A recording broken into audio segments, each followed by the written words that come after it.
Hello there, World Wide Web. When I was a kid, I watched the classics. Blue's Clues, Arthur, Mr. Rogers. But for me, these shows were missing something. I've searched land and sea for rocks that look like noses. These are the very best. These look just like our noses. How do I look, Ate Jelly? You look wonderful. This is Jelly, Ben, and Pogo. My name is Jelly. I'm her brother Ben. I'm Pogo. I'm a sea monster, and we're all best friends. It's a new PBS Kids short series about a sister, a brother, and their sea monster friend. Looks good to me. And here's why I wish I had it as a kid. The 7th birthday is very important to us Filipinos. Jelly and Ben are Filipino, like me. And the show has flashes of Filipino culture, food, Lumpia, sweet and sour sauce. Tagalog, one of the Filipino languages, Maraming salamat. and guest appearances from their lola, which is the Tagalog word for grandma. Thank you, Apo. Thank you for everything you do for us, Lola. It would have been great to grow up with these characters who lived like I did, and I'm not the only one who feels this way. Yeah, you like being Filipino? Tina Enriquez is Emery and Letty's mother, a pair of siblings like Jelly and Ben. Tina was born and raised in Ohio, and now she's raising her own family in Ohio, where Filipino Americans make up a very small piece of the population, fewer than 20,000 people. And that's the greatest thing about this, is that it makes them feel more normal. Because let's be honest, we live in Ohio. My kids are minorities here, but if they can have a chance to look like, hey, I'm just like any other kid, and then it's completely normal. When they see like the Lola mumbling in Tagalog, Ano ba to? May kulay ba to? my kids actually pick up on that and they like pay attention. They're like, I know what they're saying. So yeah, that's why I like it. It's just to make them show that they're not different. What do you think of my nose? Beautiful. We noticed that it was, they were a Filipino family, and then I was like, okay, we're watching all of these. Diane Thompson is Ella Rose and Sebastian's mother, another sister and brother combo. Diane immediately related to the show when Jelly and Ben visited their lolo, or grandfather, on All Souls Day. What's All Souls Day again?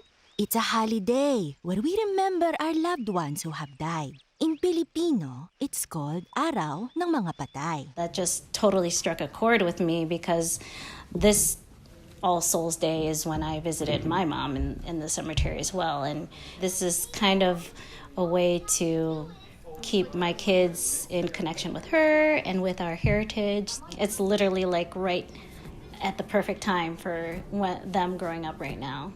The positive effect shows like this can have on kids is long term. Naomi Sig is a senior associate dean at Case Western Reserve University.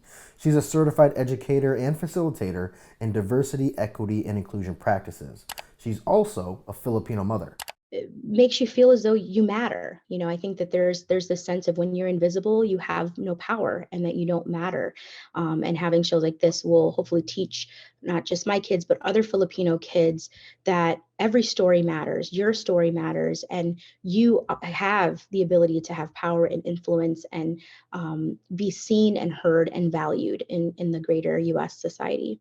Several surveys suggest that the demand for diverse casting in TV and movies is growing.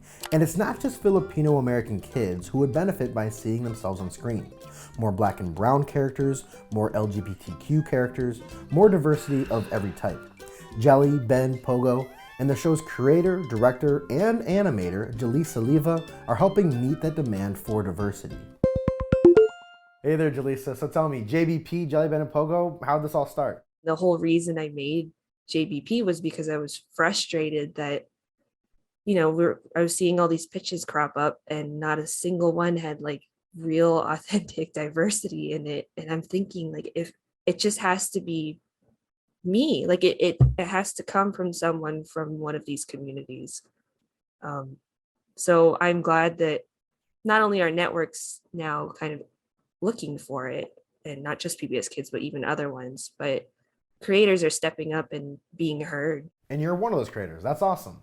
Now tell me, what reactions have you been getting regarding the show? I was so relieved when, the feedback came in and people were so positive, because I was really afraid and worried about how everyone would take it, because I was essentially trying to be a voice for an entire community which is never a monolith. So I wanted to make sure that we were being authentic and genuine and people were really feeling seen. So I'm glad that, the way people reacted, it felt like we were able to accomplish that. Well, obviously I'm a big fan of the show, so thanks for hanging out. Thank you.